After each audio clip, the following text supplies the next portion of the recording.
I didn't want to be a movie star, first of all. I just felt people in LA and movie industry, they were all messed up. I didn't want to be like. We're here to explore one of Hollywood's most enduring and ultimately most heartbreaking mysteries. The story of a woman who was never just a movie star. She was a phenomenon, an icon who defined an entire era. With a simple, infectious giggle, she could light up the darkest room. Yet she could also channel a profound sorrow that left audiences breathless, proving her depth went far beyond comedy. In roles from Cactus Flower to Private Benjamin, she did more than just entertain. She systematically dismantled the dumb blonde stereotype, carving out a new path as a powerful, independent woman in Hollywood. Her magnetic energy dominated television. Her grace calmed the chaos of award shows, and her quiet determination gave a generation of actresses the courage to demand more for themselves. But today, at 79, the bright lights have dimmed, revealing a reality far more brutal than any role she ever played. A battle with fading health, a struggle with memory, and the weight of truths that time can no longer conceal. To understand the tragedy of Goldie Hawn today, we must go back to the beginning of her dazzling and often difficult journey. We begin with the story of impossible odds. A young dancer, a dream of a bigger stage, and only $250 standing between her and the rest of her life. That improbable journey began in 1966. At 21 years old, Goldie Hawn left her life on the East Coast behind. She flew to California with just $250 in savings, most of which was already spent on a tiny poodle. On that flight, crossing the vast American desert, she wrote in her diary, she felt that if anyone ever doubted the existence of God, they only needed to see the endless sky from her seat. The future was a complete unknown. Soon after, a job offer led her to Las Vegas. That trip became a scene straight out of a movie. Her convertible broke down in the middle of the desert, leaving her stranded with only $50 and her dog. In a moment of pure chance, she was picked up by a Green Beret just back from Vietnam. He drove her safely through the dangerous landscape, a strange moment of calm in a sea of uncertainty. It was the first of many times Goldie would turn a disaster into a legendary story. Her early work in California nearly trapped her. She was cast in the sitcom Good Morning World, playing the exact role Hollywood expected. The cute but shallow, dumb blonde. But her real breakthrough came with a show that captured the chaotic spirit of the 1960s, Rowan and Martin's Laugh-In. On national television, she became an overnight sensation. She was the giggling, bikini-clad dancer covered in psychedelic body paint. She was a new kind of pop culture goddess. Her film debut followed, but it was the movie Cactus Flower in 1969 that made her a true star. For her very first major film role, she won the Academy Award for Best Supporting Actress.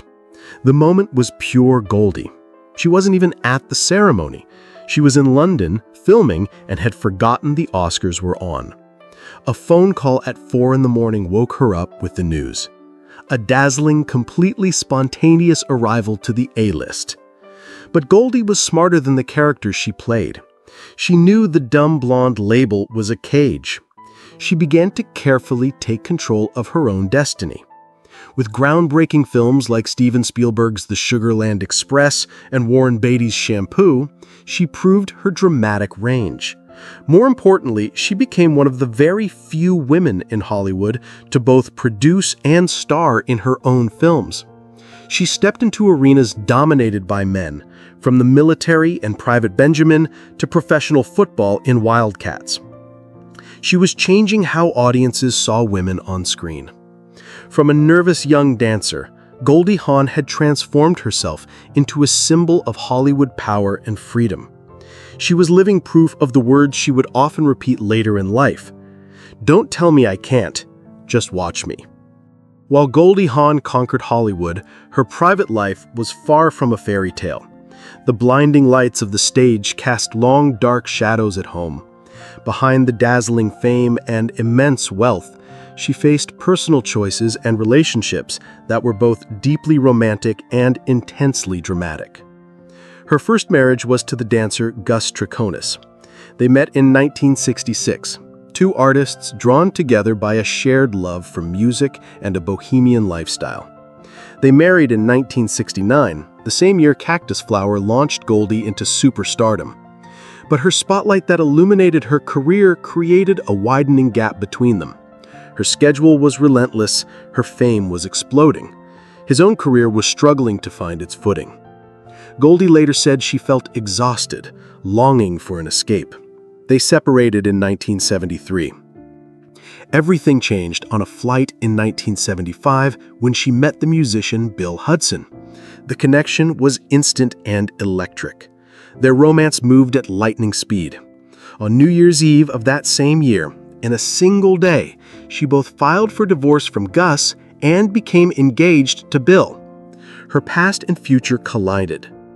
The divorce turned bitter when Gus demanded $75,000, a move she felt was a betrayal since he had never supported her. She married Bill Hudson in July 1976. Soon they welcomed their son Oliver and then their daughter Kate. On the surface, they were the perfect, free-spirited family. Yet history began to repeat itself. Goldie's career continued to soar, while Bill's band, the Hudson Brothers, faded from the spotlight. The same pattern emerged. Goldie once said candidly, "Some men just can't handle it when their wives are more successful than they are." By 1980, Bill had filed for divorce. But this ending was not just a separation, it was the beginning of a long and painful public feud. He accused Goldie of wanting an open marriage. He claimed she deliberately kept him from their children after she met a new man, Kurt Russell. The conflict erupted again decades later. In 2015, on Father's Day, her son, Oliver, posted a photo with the caption, "Happy Abandonment Day." Bill Hudson retaliated in a public interview. He declared that Oliver and Kate were no longer his children and demanded they stop using the Hudson name. It was a move that froze their already broken relationship. The marriage had ended in bitterness, leaving a trail of accusations and an estrangement that would shadow the family for decades to come. After the public wreckage of two failed marriages, Goldie Hawn's life found its anchor. She found it in a man she had met years before, Kurt Russell. They first crossed paths in 1968 when he was just a teenager. But fate reconnected them in 1983 on the set of the film Swing Shift. This time, both were single. What won Goldie over was not a clever pickup line. It was the effortless way Kurt played with her young children, Oliver and Kate, when they visited the set. Their first date was as unconventional as their love story. It ended with them accidentally breaking into a house they were thinking of buying, only to be caught by the police. It was a funny, reckless beginning to a romance that would span more than 4 decades. They made a conscious decision never to marry. For them, it was not a lack of commitment. It was a daily choice to be together, born of freedom, not obligation. Their family became a blended mosaic. Goldie's children, Oliver and Kate, Kurt's son, Boston, and together they welcomed their son, Wyatt. They built a fortress of love and laughter in a town known for breaking hearts. But even with this newfound personal stability, her professional life had its hidden battles. Behind her gracious image, Goldie endured encounters that weighed heavily on her. She faced disrespect from some of Hollywood's most powerful men. During a pivotal audition to prove her dramatic skills, actor Dustin Hoffman interrupted her in front of the entire production team. He coolly remarked, "You're still acting like a sitcom." Goldie finished the scene with professionalism, but withdrew from the project the next day. Her reason was clear. She would not fight to be respected by people who had already decided she was a joke. In another instance, a project with Bill Murray fell apart before it even began. He arrived late to the first table read, mocked his colleagues, and dismissed the script. When Goldie performed an emotional scene, Murray sneered at her craft. Without a word, Goldie closed her script, stood up, and walked out. She never returned. She chose to protect her peace and dignity over any golden opportunity, refusing to work with those who thrived on chaos. After decades of work, Goldie slowly stepped away from the spotlight. Her public appearances became rare. Then, at the 2025 Academy Awards, the world saw a different Goldie Hawn. On stage, the bright lights seemed to overwhelm her. Her words were gentle but muddled. Then came the moment that stunned the audience. As she prepared to read from the teleprompter, she turned to her co-presenter. She quietly said, "Sweetheart, could you read that? I can't read it." The candid confession drew a mix of laughter and concerned murmurs. It was a moment of shocking vulnerability on the world's biggest stage. The public finally saw the fragility that had been hinted at for years. Goldie Hawn's life proves that behind every laugh there is a story. From a young girl in a ballet studio, she became a cinematic icon.